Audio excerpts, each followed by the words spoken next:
Hello everyone and a very warm welcome to my YouTube channel learners journey. Guys, आज का जो हमारा video है वो अपना रीड 2020 स्पेशल सीरीज़ का 11th वीडियो रहेगा। ठीक है, इससे पहले हम लोग चैनल पे कर चुके हैं टोटल 10 वीडियोज़, जहाँ पे हमने फर्स्ट वीडियो में डिस्कस किया था रीड एग्ज़ाम लेवल 1 और लेवल 2 का एग्ज़ाम का सिलेबस और पैटर्न।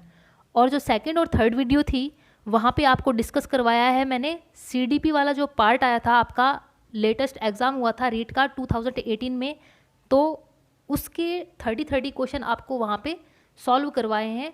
अगर आपने वो नहीं देखे तो आप जाके वहाँ पे देख सकते हो। और अगर आप रीट के लिए प्रिपरेशन कर रहे हो तो एजुकेशनल साइकोलॉजी का पार्ट आपको सीरीज़ वाइज एकदम करवाया हुआ है, बिल्कुल चल रहा है चैनल पे। तो सीरीज़ वाइज आप स्टार्टिंग से वीडियोस देखिए, आपका जो भी सिलेबस है उसके अकॉर्डिंग आपको चैनल पे करवाया जा चुका है। आ जाइए, आज का जो टॉपिक है वो हमारा रहेगा बेंड्यूरा। ठीक है, बेंड्यूरा की थ्योरी आज हमें करनी है। इससे पहले हम लोग जो सिलेबस है आपका उसके अकॉर्डिंग फर्स्ट यूनिट कंप्लीट कर चुके हैं, और जो सेकंड यूनिट है आपकी उसका जो पार्ट 1 है वो भी हमारा कंप्लीट हो गया है। और जो पार्ट 2 है उसका पार्ट है बेंड्यूरा की थ्योरी। व्यवहारवाद और गैस्टाल्टवाद ये दोनों कंप्लीट हो चुके हैं। आज हमें करना है बेंड्यूरा की थ्योरी। ठीक है, तो आ जाइए बेंड्यूरा की थ्योरी पे। गाइस, बेंड्यूरा की थ्योरी को हम लोग सोशल लर्निंग थ्योरी भी बोलते हैं। ठीक है, और इसका एक दूसरा नाम है सोशल कॉग्निटिव थ्योरी। तो ये दोनों नाम हैं बेंड्यूरा की थ्योरी के। यानी कि पहले तो यहाँ पे लर्निंग था नाम में, लेकिन बाद में चेंज होके कॉग्निटिव हो गया, क्योंकि बेंड्यूरा पहले समर्थन करते थे किसका, जो व्यवहारवाद के जो साइकोलॉजिस्ट थे उनका, यानी कि थॉर्नडाइक, स्किनर और पेवलोव। उनका उनका कहना था कि हम किसी भी बच्चे के सामने उसके अधिगम के लिए कोई स्टिमुलस रखेंगे, यानी उद्दीपक रखेंगे, उसे देखकर बच्चा रेस्पॉन्स करेगा। तो बेंड्यूरा भी पहले ये ही मानते थे कि बच्चा हमेशा रेस्पॉन्स करता है किस चीज़ को देख करके, उद्दीपक को देख करके। लेकिन बाद में धीरे धीरे डिस्कवरी हुई, और बेंड्यूरा ने जो अपनी थ्योरी है, अपना स्टेटमेंट है, वहाँ से चेंज किया और उन्होंने लर्निंग की जगह पे क्या रख दिया, यहाँ पे कॉग्निटिव। ठीक है, कॉग्निटिव का मतलब क्या होता है, संज्ञानवाद। तो संज्ञानवाद से संबंधित कौन है, प्याजे। तो प्याजे की जो थ्योरी होगी वो बेंड्यूरा से नेक्स्ट वाली थ्योरी होगी। लेकिन आपको एक बेसिक सी चीज़ मालूम होनी चाहिए कि प्याजे हमेशा बात करते हैं किसका, संज्ञान के बारे में, दिमाग से रिलेटेड बात करते हैं। तो बेंड्यूरा ने भी अपनी थ्योरी चेंज की और उन्होंने प्याजे से रिलेटेड अपनी जो थ्योरी है उसके अंदर कुछ कॉन्सेप्ट डाले।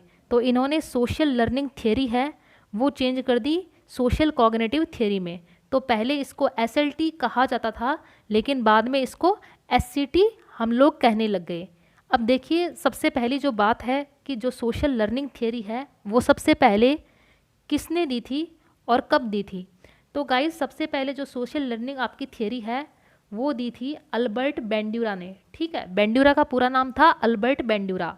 और कब दी थी, 1960 में। तो ये आपसे कोई क्वेश्चन नहीं पूछेगा कि 1960 में थ्योरी दी थी ये वाली। ठीक है, आपको सन कोई भी नहीं पूछता, आपको बस ये पूछेगा कि जो SLT थ्योरी है वो किसने दी थी।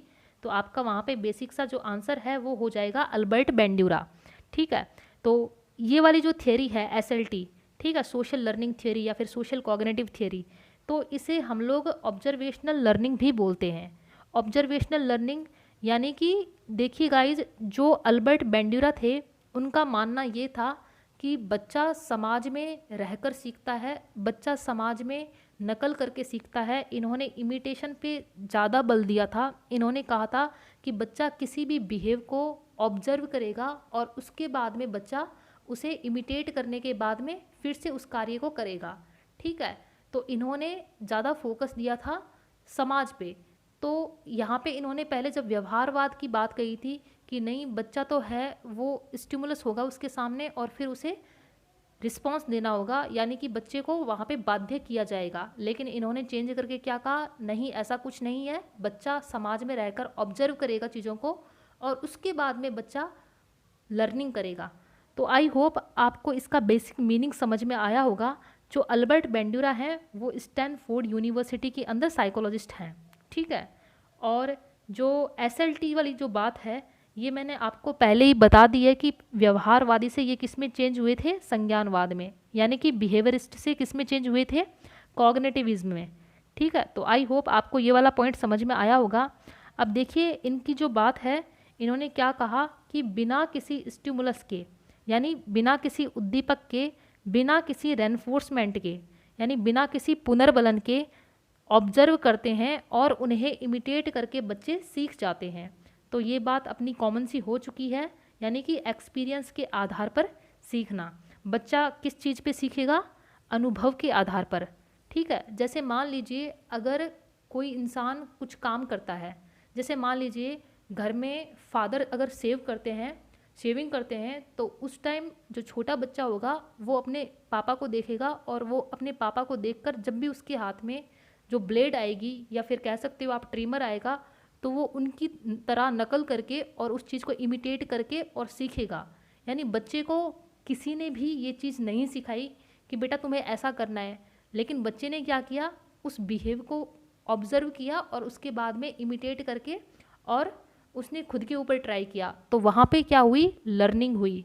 तो बेंड्यूरा का जो एग्ज़ाम्पल है ये एक बहुत अच्छा एग्ज़ाम्पल है। ये आपसे कई बार क्वेश्चन भी पूछा गया है कि अगर फादर शेव करते हैं तो उसके बाद में बच्चा अगर देखकर खुद भी शेव करने लग जाता है तो वो किस एक थ्योरी का एग्ज़ाम्पल है, तो आपका यहाँ पे होगा बेंड्यूरा। ठीक है, अब देखिए गाइज, बेंड्यूरा का एक एक्सपेरिमेंट था जिसे हम लोग बोलते हैं कि बोबोडोला एक्सपेरिमेंट। ठीक है, बोबोडोला एक्सपेरिमेंट में बेसिकली क्या था कि एक टीवी थी, टीवी में बच्चे वहाँ पे टीवी देख रहे थे, तो टीवी में एक बिहेवियर हुआ, यानी एक एक्सपेरिमेंट हुआ। वहाँ टीवी के अंदर क्या हुआ कि एक गुड़िया थी, एक डॉल थी, उस डॉल को पंच मार रहे थे कुछ लोग और वो डॉल वहाँ पर गिर के और फिर वापस खड़ी होने लग गई। तो ये जो बच्चे बाहर बैठ के जो टीवी देख रहे थे, तो उन्होंने ये इस चीज़ को इमिटेट किया और जब उसके बाद में बच्चों के सामने कभी भी कोई डॉल आई तो बच्चों ने एज इट इज़ वो ही वहाँ पे बच्चों ने नकल करके क्या किया, वहाँ डॉल को पंच मारा। यानी वो जो एग्रेसिव बिहेवियर है वो बच्चों ने इमिटेट कर लिया टीवी से।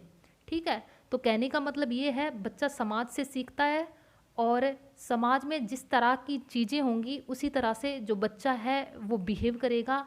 इसीलिए हम जो टीचर्स होते हैं उन्हें ये बोला जाता है कि आपको बच्चों के सामने आइडियल बातें बोलनी नहीं है, केवल आपको शो भी करना है, क्योंकि आप जो बातें बोलते हो उसका इफ़ेक्ट बच्चों पे नहीं पड़ेगा, लेकिन अगर जो बिहेव आप करते हो क्लासरूम में, ठीक है, तो उस चीज़ का जो इफ़ेक्ट है वो बच्चों पर पड़ेगा। तो आई होप आपको ये वाली चीज़ समझ में आई होगी। अब देखिए गाइस, जो एक्सपेरिमेंट था उसमें यही थी, डॉल को पंच मारा था, फिर उसके बाद डॉल नीचे गिरी थी, फाल हुई थी और फिर उसके बाद वापस से स्टैंड यानी कि खड़ी हो गई थी वो। तो इसी तरह से जो बच्चे थे उन्होंने भी डॉल के साथ में यही किया। तो आई होप ये आपको एक्सपेरिमेंट समझ में आया होगा। आ जाइए अगली एक पॉइंट पे, रेसिप्रोकल डिटर्मिनिज्म। अब देखिए गाइज, रेसिप्रोकल जो डिटर्मिनिज्म होता है उसमें एक बात बोली है, यानी कि कुछ एक जो स्टेप्स हैं वो इसके SLT के और SCT के सोशल कॉग्निटिव थियरी के कुछ एक स्टेप्स होते हैं, यानी कुछ एक इसमें कह सकते हो आप तत्व होते हैं जो इसे इफ़ेक्ट करते हैं। तो रेसिप्रोकल का मतलब क्या होता है कि एक चीज़ का दूसरी चीज़ पे प्रभाव पड़ना। ठीक है, जैसे कि आपने साइंस में भी कुछ एक रिलेशंस पढ़े होंगे फॉर्मूलाज में, कि अगर मान लीजिए कि अगर टेम्परेचर बढ़ता है, ठीक है, तो उस टाइम क्या होगा, प्रेशर घटता है। ठीक है, तो इस तरह के जो संबंध होते हैं, इस तरह के जो रिलेशंस होते हैं वो होता है रेसिप्रोकल। तो यहाँ पे रेसिप्रोकल जो डिटर्मिनिज्म है उसमें बात कही थी कि तीन एक चीज़ें होती है, जैसे एक पर्सन होता है, एक एनवायरनमेंट होता है और एक बिहेवियर होता है। यानी पर्सन की जगह आप एक बच्चे को रख सकते हो, एनवायरनमेंट आपका जो क्लासरूम का वातावरण है वो होगा, और बिहेवियर वहाँ पे जो टीचर का बिहेवियर है या फिर स्टूडेंट का बिहेवियर है, तो एक पर्टिकुलर व्यवहार होगा। तो कहने का मतलब ये है कि ये जो तीनों चीज़ें हैं ये एक दूसरे से आपस में जुड़ी हुई होती हैं। अगर एक चीज़ पर प्रभाव पड़ता है तो दूसरी चीज़ पर भी प्रभाव पड़ता है। मान लीजिए क्लास में कुछ एक एनवायरनमेंट है, ठीक है, तो उसका जो इफ़ेक्ट है वो किस पे पड़ेगा, पर्सन पे, यानी क्लासरूम में जो टीचर होगा उस पर भी पड़ेगा और साथ ही साथ जो बच्चे होंगे क्लासरूम में तो उन पर भी वो इफ़ेक्ट पड़ेगा। और जो बिहेवियर होता है यानी व्यवहार होता है, तो जो बच्चों का व्यवहार होता है उसका इफ़ेक्ट पड़ता है टीचर पे, और जो टीचर का व्यवहार होता है उसका इफ़ेक्ट पड़ता है बच्चे पे। तो कहने वाली जो बात है यहाँ पे वो ये है कि जो तीनों चीज़ें हैं, पर्सन, बिहेवियर और एनवायरनमेंट, ये आपस में एक दूसरे पर इफ़ेक्ट डालती हैं और ये आपस में एक दूसरे पर जुड़ी हुई होती हैं। ठीक है, तो आई होप आपको ये वाला स्टेप समझ में आया होगा। अब देखिए दूसरी चीज़ है सेल्फ एफिकेसी, यानी कि जो आपके बेंड्यूरा थे उन्होंने जो आत्म प्रभावकारिता थी उस पर भी बल दिया था। अब देखिए सेल्फ एफिकेसी का मतलब क्या होता है। सेल्फ एफिकेसी का मतलब ये होता है कि जो खुद की एबिलिटी होती है उस पर अपना विश्वास, यानी कि आप में जो भी एबिलिटी है आप उस चीज़ पर विश्वास करोगे। फॉर एग्जांपल, अगर आप कोई भी कंपटीशन का एग्ज़ाम देते हो, अगर आपको अपने ऊपर बिलीव है, तो अगर आप सोचते हो कि हाँ यार मैं इसको कर सकता हूँ, आई कैन डू इट, तो क्या करोगे, आपका वहाँ पे जो आत्म प्रभावकारिता होगी, वहाँ पे आपका जो फैक्ट होगा वो एक आपको प्रोत्साहित करेगा। ठीक है, तो आई होप आपको ये वाला पॉइंट भी समझ में आया होगा। यानी जैसे मान लीजिए अगर कोई एग्ज़ाम है, मान लीजिए नेट, ठीक है, नेशनल एलिजिबिलिटी टेस्ट, तो अगर आपको खुद में कॉन्फिडेंस है, आप इस चीज़ को सोचते हो कि हाँ यार मेरे अंदर इतना पोटेंशियल है कि मैं एक नेट का जो एग्ज़ाम है उसे क्रैक कर सकता हूँ, तो वो चीज़ क्या होगी, सेल्फ एफिकेसी होगी, यानी आत्म प्रभावकारिता होगी। आपको अपनी एबिलिटी पर अपना विश्वास है, यानी कि उस जगह पर आप क्या करते हो, खुद को अंडर एस्टिमेट नहीं करते, आप अपने आप को वहाँ पे मोटिवेट करते हो। ठीक है, तो इसी तरह से जो ये इफ़ेक्ट होता है, अब देखिए ये इफ़ेक्ट जो होता है आत्म प्रभावकारिता, तो इसको प्रभावित करने वाले तत्व होते हैं कुछ, तो कुछ एक तत्व हैं जिन्हें आप कह सकते हो कि अप्रत्यक्ष तत्व हैं, या फिर इनडायरेक्ट हैं, या फिर वाइकेरियस हैं। ठीक है, तो ये जो तत्व होते हैं ये आपकी जो सेल्फ एफिकेसी होगी, आत्म प्रभावकारिता होगी, इसको इफ़ेक्ट करेंगे। ठीक है, अब इसको डायरेक्ट वे में इफ़ेक्ट नहीं करते ये, क्योंकि आप खुद वहाँ पर इन्वॉल्व नहीं होते उस चीज़ में, आप क्या करोगे, इनडायरेक्टली अफेक्टेड होगे उन चीज़ों से। जैसे फॉर एग्जांपल मान लीजिए कि लर्निंग है, एक चीज़ होती है लर्निंग। ठीक है, तो लर्निंग में आप क्या करोगे, खुद इन्वॉल्व नहीं हो, आपने किसी दूसरे इंसान को देखा और आप उसे देख करके सीख गए। ठीक है, जैसे मान लीजिए आपका कोई एक सीनियर है और वो कोई कंपटीशन एग्ज़ाम में फ़ेल होता है, तो आप उस टाइम सोचोगे कि यार इसने क्या गलती की है, वहाँ पे उस चीज़ को आप ऑब्ज़र्व करोगे और आप उस गलती को नहीं करोगे, और उस गलती को सुधार के और उस एग्ज़ाम में अगर आप सेलेक्ट होते हो तो उसका मतलब क्या हो गया कि इनडायरेक्ट लर्निंग हुई है, मतलब किसी दूसरे को देख करके आप वहाँ पर सीख गए हो, मतलब ठोकर किसी दूसरे को लगी है लेकिन आप वहाँ पर सीख गए हैं। तो आई होप ये वाला आपको समझ में आया होगा। नेक्स्ट है रेनफोर्समेंट, यानी कि पुनर्बलन। अब पुनर्बलन में भी कई बार ये होता है कि आप खुद वहाँ पे इन्वॉल्व नहीं होते, किसी दूसरे को आप देखते हो कि उसे पुनर्बलन मिला है और उसे देख करके आप अपना बिहेव चेंज कर लेते हो। ठीक है, जैसे मान लीजिए कि किसी एक पड़ोसी वाले बच्चे का कंपटीशन में सिलेक्शन हुआ और उसको कार वहाँ पे गिफ्ट कर दी गई, तो आप वहाँ से देख करके सोचोगे कि यार अगर मैं इस कंपटीशन में सेलेक्ट होता हूँ तो मुझे भी कार मिलेगी। तो एक रेनफोर्समेंट है, लेकिन किस वे में है, इनडायरेक्ट वे में, मतलब दूसरे से आप पे इफ़ेक्ट पड़ा है, यहाँ पे आप खुद इन्वॉल्व नहीं होंगे, आपको ये वाली बात ध्यान में रखनी होगी।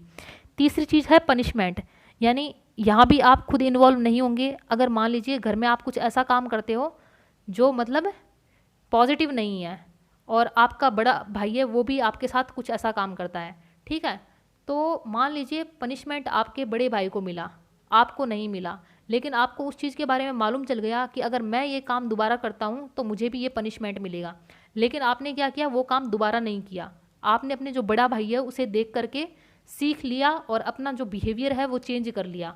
तो पनिशमेंट से भी आपको इनडायरेक्ट वे में क्या हुई, लर्निंग हुई, इनडायरेक्ट वे में आपको क्या हुआ, सेल्फ एफिकेसी, आत्म प्रभावकारिता हुई।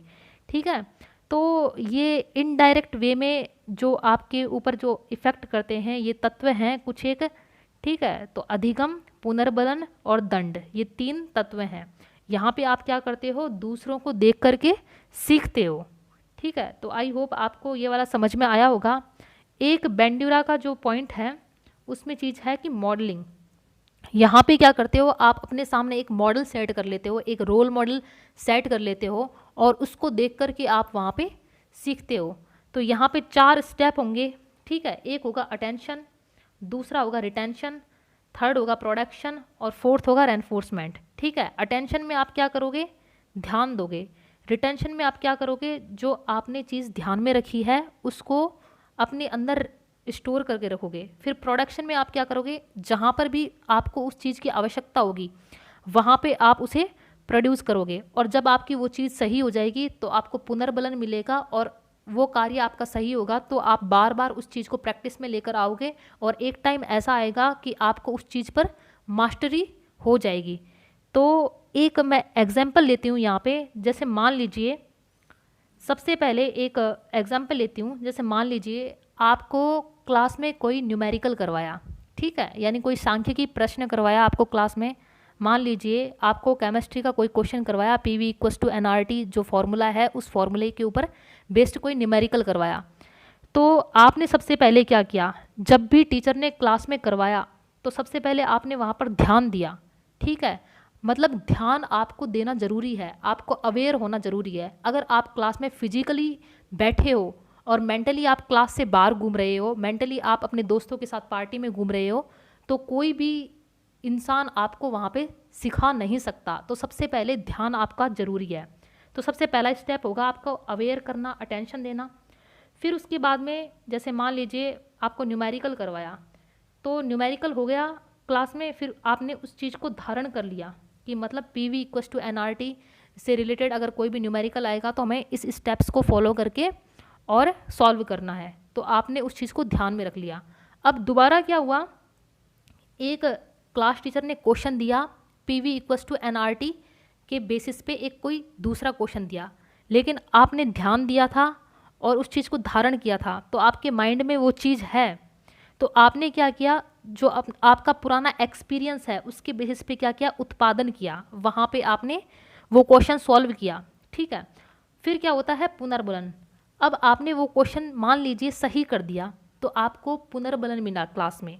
क्लास टीचर ने आपको गुड बोला या फिर कहा कि बेटा बिल्कुल सही किया है, तो वहाँ पे आपको रेनफोर्समेंट मिल गया। तो रेनफोर्समेंट मिलेगा तो आप क्या करोगे, उस चीज़ को रिपीट करोगे। मतलब जब भी PV = NRT वाला क्वेश्चन आएगा तो आप उसी स्टेप को फॉलो करोगे और रिपीट करोगे, और एक टाइम ऐसा आएगा कि आपको वहाँ पे मास्टरी हो जाएगी।